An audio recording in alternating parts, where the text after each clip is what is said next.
Yay!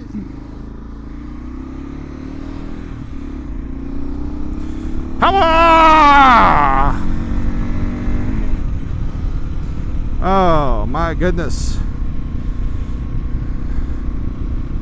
Well, hello everybody on the YouTube. It's the Wingnut, and I want to talk to you today about Jesus. Nah, not really. Anyways, you just imagine me in a white silk suit with a silk pink handkerchief and tie, didn't you? Well, I will have to gladly tell you I no longer have a white silk suit and a pink tie. But anyways, all jokes aside, on with the show. So, folks, I like military surplus. And I ain't talking like just any kind of military surplus. Oh no. I like military surplus I can wear. Oh my goodness. So, what am I talking about? Well, I'm talking about all weather gear, cold weather gear, sleeping bags, tents, vests that have pockets in them, really deep pockets that you put thingies that make other thingies bounce off of them or not punch through you.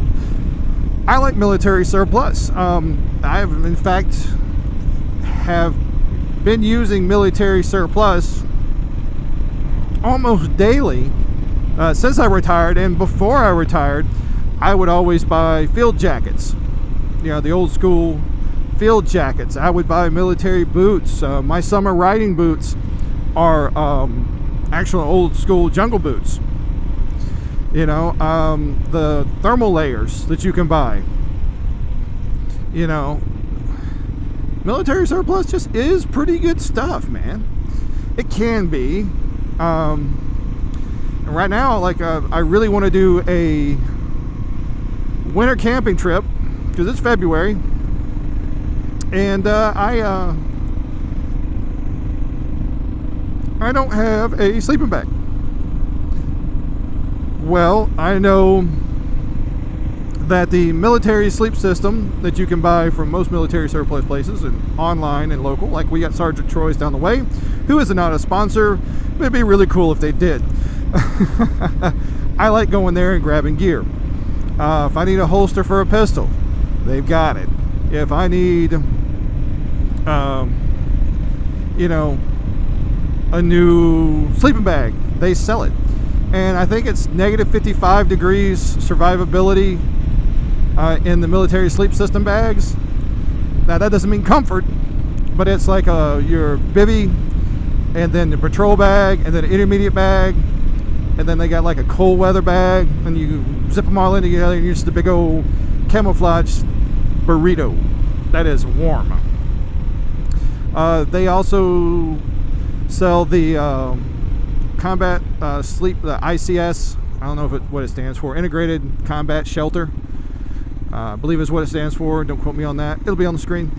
And I'm gonna get one of those to have as my all-weather tent to put on the back of the bike, so I can go on camping trips and do motorcycling things and not have to do just day trips. I still keep a field jacket.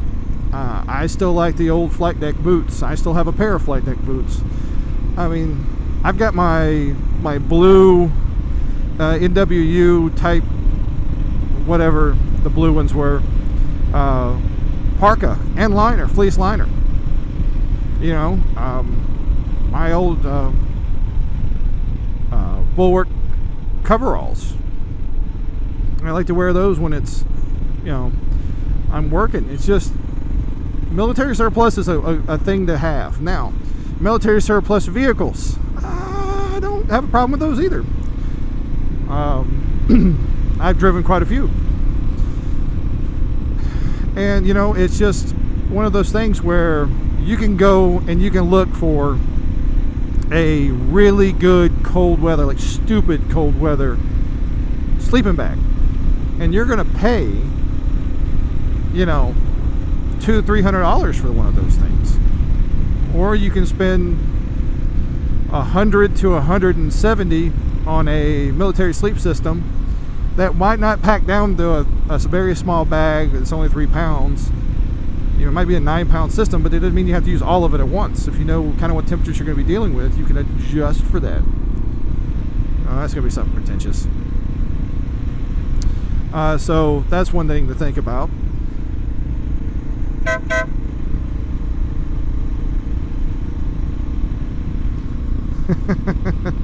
Middle of nowhere, people are outside and they're gonna stare at my big goofy ass. But you know, it's just one of those things where I really like military surplus. The midweights, the thermal layers. Hell, these pants I'm wearing right now are flight deck pants I was issued, and I have beat these things down. You know, and then I found the company that makes these sells these as well, and they're only like $35 a piece. Dude, I've done everything in these pants. So, yeah, some of the military gear ain't bad stuff. Now, I wouldn't use any of the modern boots because they're hot garbage. You know, I'm not going to take my blues and use them as a suit. But, you know, some military surplus is good stuff. And if I can get something I know works and works well, you know, why not? And then for a good price, and somebody might say, oh, well, somebody had their ass cheeks in it. Not necessarily. But then again, do you buy clothes in a store and immediately wear them? Or do you wash them first? Because people try that stuff on, and you don't know if that pair of jeans you tried on had somebody running commando through them. So to me, it's all the same thing. Wash it up, wear it up, do it out. It's not, I mean, the gear's not stylish, but a navy peacoat, that wool, heavy wool peacoat, is a wonderfully warm, not bad looking jacket. You know? So big proponent of getting that there military surplus. So definitely, if you're going to be camping or doing bushcrafting or stuff like that, look into the military surplus for some of your kit. And it doesn't have to be just American military surplus. I know the Ukrainians have some really badass stuff. The Polish, oh man, the Polish poncho, that could be its own shelter. Man, just having a whoopee. All right, I have a whoopee. I have several whoopies actually. I keep one in the truck, and I keep one in my camping bag, and that's a poncho liner. I mean, it's good stuff. Some of the NATO stuff, like the little camp mess kit, that's pretty good gear, man. I've got tons of canteens, the little collapsible canteens from Desert Storm. And then everything you buy, backpacks, bags, kit bags, all that jazz has the Molly system on it. So you can just all strap it together and stick it together and have a great old time. You know, why not? You know, why not? Some of the, I've seen tons of people do like cross-country hikes and use an Alice pack, you know, or a rucksack, because this stuff works, you know. So give it a shot. Tell me what you think. If there's a piece of gear that you know of that is badass, that is military surplus, and I ain't spoke about it, and let me know. Oh, the entrenching tools, not that trifold crap, but like the from World War II to like I want to say mid 80s, they ran just an entrenching tool that was just a shovel with a short handle that folded up. just the head folded up and it had a little pickaxe on the end. Ah, man, dug a lot of ditches with that. Not in the service, but actually as a civilian working construction with my father. In trenches and clean stuff out, using them for camping. You know, the old Lensic compasses. But yeah, if you know of a piece of a gear that's military surplus that you've used and you think is just a banging piece of gear, I don't think people say banging anymore. Wingnut, well, shit. I'm out of touch with the youth of America. Bussin'. Whatever the fuck.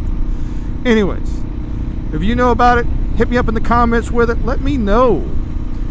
I mean, if it's a good piece of gear, it's a good good piece of kit, I'm willing to give it a shot. Alright, so hey everybody, it's the Wingnut. Like, dislike, subscribe, hit that notification bell. And if you don't know, 98% of the people who watch my channel are not subscribed. Please subscribe. It helps me out. I'd like to see 1,000 subscribers before I turn 60, and I'm 42, so help a brother out. Have a good one.